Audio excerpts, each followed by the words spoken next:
Hey everybody, Ty here, Chasing Giants TV, and I had a few people message me about how I've been saying you got to take the pressure off your spot, you got to preserve the integrity of the spot, and some people saw that I actually was up the tree, would have been a week and a day ago on a Friday. I forget what that date was, I think it was the 5th or something like that, and I climbed down halfway through the sit. Wind was shifting a little bit. It was not being consistently out of the east like it was predicted to. It was getting so calm, and I hate calm evening winds. Rising thermals in the morning and a light and variable wind doesn't scare me nearly as much because of the thermals rising, but a light and variable wind in the evening time there is nothing I hate more. I am a big proponent of hunting 10 plus mile an hour winds. I like the predictability of it. I think even at times it can make you deadlier for still hunting and things of that nature. But I climbed down, and that is the only time I have been up a tree this year so far. And we are getting into the second week of October here pretty strong. My cameras are lighting up, but I'm not going in. Today I could have hunted, but instead my family wanted to go to a farm, Amazing Acre type place. You know, they've got tons of stuff from rides and fall stuff. And, you know, it was kind of warm and it was predicted to rain. And I just was like, you know what? It's still early. I'm going to put family before hunting for a second. But we're back. Family's rested. Little man took a nap. And I am down in the basement looking over historical data to try to plan out what I'm going to do moving forward on two specific deer. You know, once the rut comes, I'm going to hunt good access, good entrance and exit trails on my property. That's not a big deal. The issue is knowing when to hunt. I had a couple people reach out after the short video that I posted here on Chasing Giants TV, and they want to know, well, how do you know when is the time to move in? And I think that's a great question, and there's no real hard and fast rule. If you have ancestral or historical data for a specific buck, and that's the buck you're targeting, and he's done something consistently. Now, they're never going to be so habitual to where you know October 12th at this time he's going to repeat.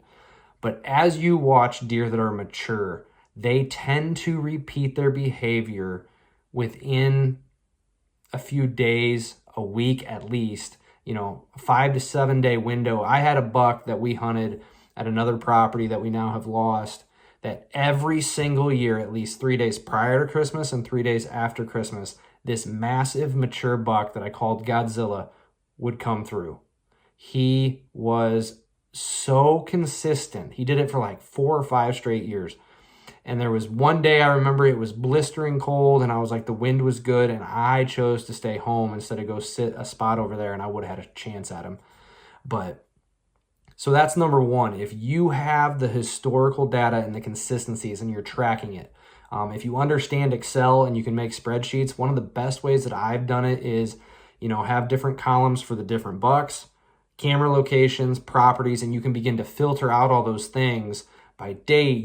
I even have tracked pre-dawn winds. That way, if it's a morning photo, I know what the wind was doing. If it was an evening photo, I definitely always have the wind direction logged in this spreadsheet as well. All of these things begin to compound as far as knowing a buck's tendency. Then, of course, other factors, cold swing, massive issue, massive positive to getting up the tree stand, moving in on my small property, being willing to basically have a little bit of intrusion into the property, leave a story behind, slip in and hopefully put an arrow in them and slip out.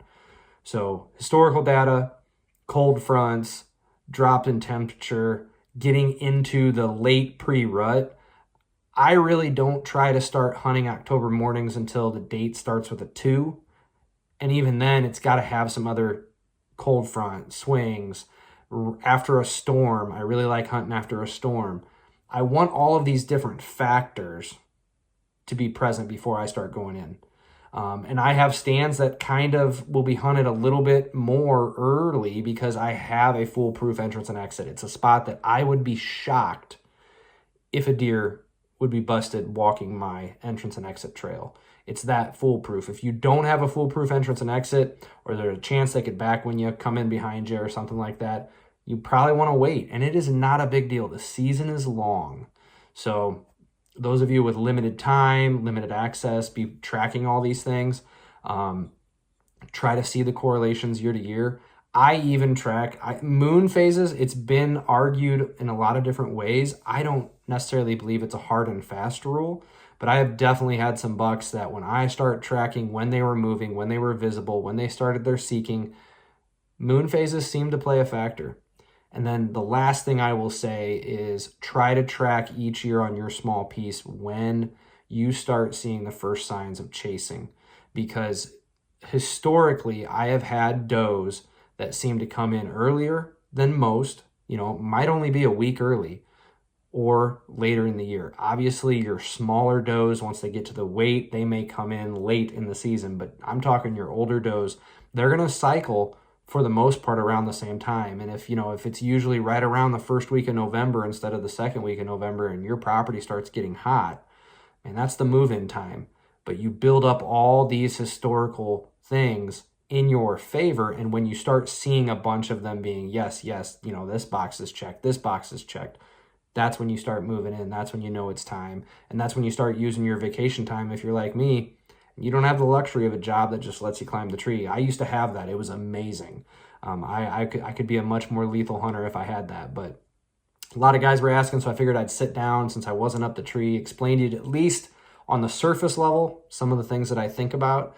And maybe in the future I can sit down, share my spreadsheet and kind of what I do, and it can give you some ideas on that tracking. But start taking notes, start mentally logging, whatever way it helps you to remember. Once you start seeing all those boxes checked, that's the time to move in, especially as we get in towards the later part of October, and that all the bucks are just really amped up. That's go time as far as I'm concerned on my small properties.